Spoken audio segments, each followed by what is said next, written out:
So now I will turn it over to Hussam with Futurpreneur. Thanks, Matt. And thanks, Komaljeet, Nos, Alexandra. It's a pleasure being here. Thanks for having me. So I want to give you a quick intro of myself. So my name is Hussam. I'm the team lead for Futurepreneur's Alberta office. So I sort of manage their portfolio for Alberta. I'm an immigrant. I came here in 2007 from Saudi Arabia, but that's not where I'm from. Originally from Pakistan. So I do speak Urdu, Hindi, Arabic, Japanese. So if you'd like to sort of get some support in these other languages, happy to do that as well. So Futurepreneur, we're a national not-for-profit. So we work specifically with youth entrepreneurs. The way we've defined youth is anybody between 18 and 39 years of age. So as long as you hit that age criteria, there's essentially three things you can access from us. There's business planning support on the front end, and then there's funding and mentoring. So typical journey that somebody would take with us is we would work with them on their business plan, cash flow, those initial documents that they need to get the business off the ground. And then once that's done, they're actually applying with us for the funding and mentoring program. And so they're accessing anywhere between $5,000 and $60,000. It's structured as a non-collateral loan. So what that means is we're not taking any security. So you don't have to have a home or a vehicle.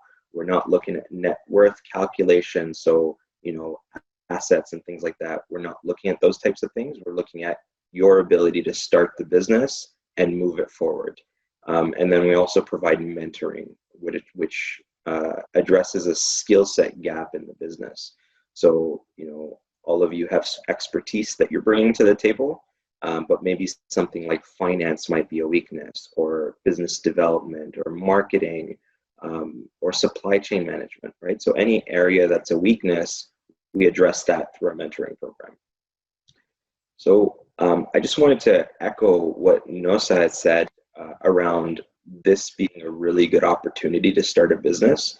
There really hasn't been a better time from a support standpoint, as well as just how cheap it is to acquire money right now to get a business off the ground, right? I'll sort of go through a case study shortly here, but just so you have some context, I think immigrants, they've taken the chance to come to Canada. So taking making the move is a huge risk, right? So once they get here, what tends to happen is they fall into issues of underemployment, right? So PhD who's not getting a job in his field, or underemployment or unemployment. So they sort of take different shades for different people, right? So give you the example of my father. He's an engineer, right? Came to Canada, was unemployed for a number of years because he couldn't get a job in his field. So he went and worked as a security guard, right? Did that for a number of years. And then he realized that, entrepreneurship is a viable option out of that, because then you become sort of in charge of your own paycheck, right?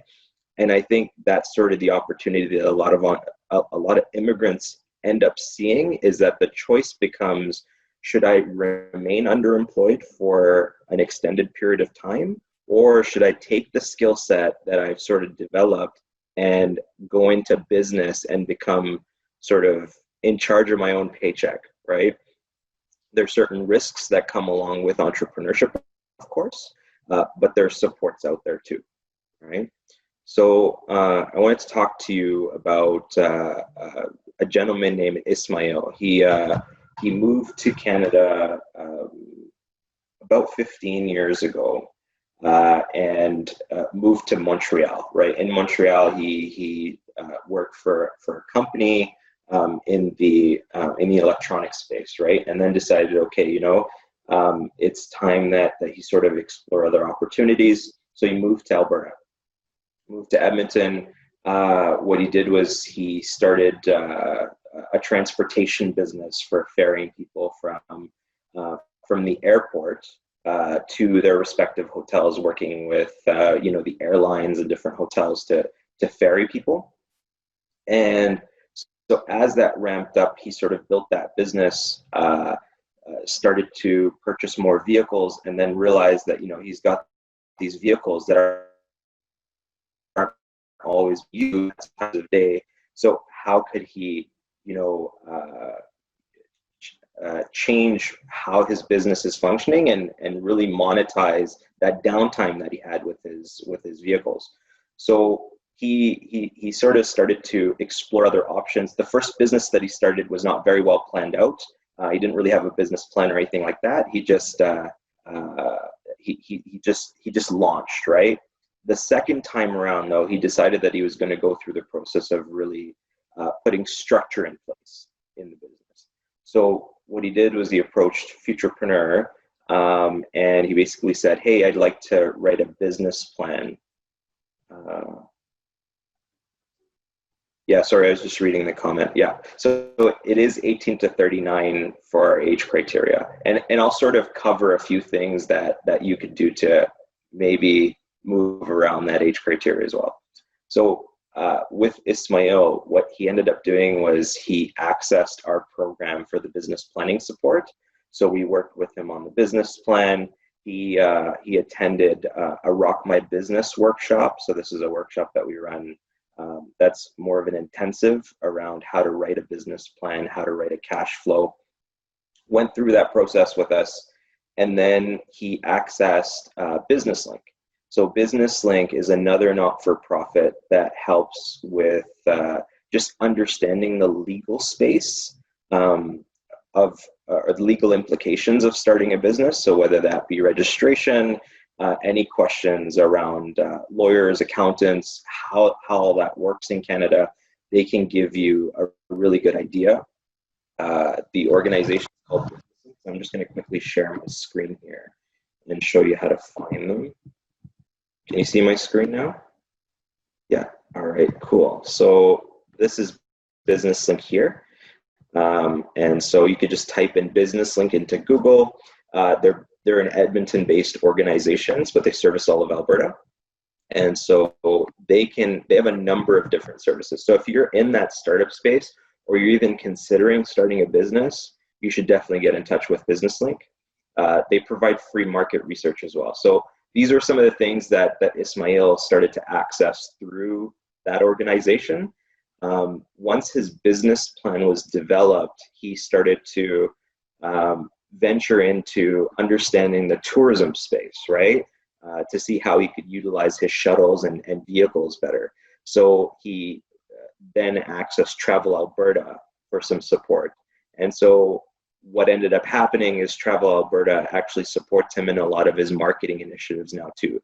So there's grants available because his business is already started. Now he's able to access some of those grants through Travel Alberta. So in Alberta alone, there's actually 123 support agencies that support small business, right? That's a huge number.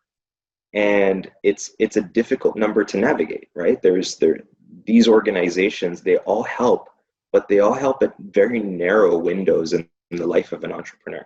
So, our organization, for example, Futurpreneur, we support entrepreneurs, but we support, youth that are between 18 and 39. You have to be a startup. So there's numerous criteria that we have that don't allow us to sort of help everybody at every stage of business. So what it comes down to, a lot of times, the onus is on the entrepreneur to understand what the space offers. And then also mapping out that journey that you would take to start the business that you're starting, and seeing which organization you can access and at what point they can help you and support you through building it out. Sorry, I'm just trying to change my screen. The other organization that he accessed for some of the digital tools that he was working on was Startup Edmonton. So Startup Edmonton's another local organization. If you're developing some sort of technology or a technology-enabled business, so this could be online retail, it could be an app that you're developing, anything that revolves around developing some technology, Startup Edmonton has a number of programs that you might be able to access. Now, if you're, let's say, developing something that's new or novel that hasn't been invented before, and you're inventing something, so this could be a product, it could be some sort of, a process that's brand new, that's never been implemented before. For all those things, you can talk to an organization like League of Innovators. They can help you prototype. They'll help you go through the process of understanding what that prototyping looks like and how to go about doing it. So, like I said, there's a number of organizations. I've only covered 3 in very broad strokes, but the way BusinessLink works is if you go to them and sort of say, hey, this is the business that I'm looking at starting, they can tell you which one of those organizations might apply to your specific case, right? And so that's why it's important to connect. Now, there's a number of things that you could do to also sort of understand whether a loan is right for you, right? So whether you should be accessing a line of credit, for example, or a loan. And this is a conversation that I had extensive discussions with Ismail about, was around how to understand a loan. And so I wanted to introduce all of you to this calculator. It's called Calculate Stuff. It's a loan amortization calculator. Now, think of it this way, right? Banks and Futurpreneur, financial institutions in general, they give you money, they give you a term for that loan, right? All those pieces. Understand the interest rate that they're charging you, but don't worry about the term, okay? And there's a reason I say that. The reason is your repayment of a loan is actually based on your behavior as an individual, more so than on just the term of the loan. If you can figure out within your business how to pay off a loan quicker, it'll actually reduce the amount of cost that you would incur for having that money. So there's the cost of borrowing. You can reduce that cost of borrowing by paying that loan off earlier, but you need to plan it out. So a tool like this can sort of help you do that. So, you could say, okay, I want to take 10,000 at an interest rate of, let's say, 5%, and I want to pay it back in 5 years, right? So now this will break down for you what the total, payment's going to be, what the total interest is. So this is the cost of borrowing, your monthly payments, and then you can break it down monthly to sort of understand what your payments are going to look like over that term of the loan. Now, let's say you say, okay, you know what? I've planned out my business and I've sort of looked into it. I think I could pay this off in 4 years. So you change the term, you go 4, and now it'll tell you, okay, this is now the new cost of borrowing that's being incurred. Okay. So these are sort of little tricks that you can use to understand what the cost is to you and whether it's feasible for you to take a loan or not for your business. And I think it always comes down to return on investment, right? So when you're taking that loan, are you able to take that money and turn it into something more becomes the question, right? And what you further want to drill down and start to understand is how much more can I make, right? And so one of the key things that we can help work with you and sort of help you develop is a cash flow projection sheet. So that cash flow projection sheet will help you really understand what are the costs associated with your business, what's the money coming into the business versus what's the money going out of your business in relation to what's left over, right? All right, so I'm going to stop sharing my screen.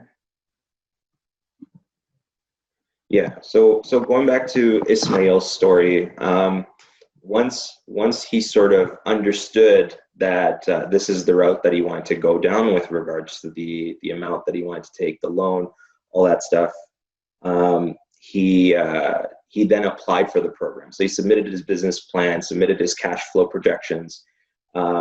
We assessed it, right? We gave him an amount that he was able to access, and then based on that amount, he started his business. We also matched him up with a mentor as well through that process.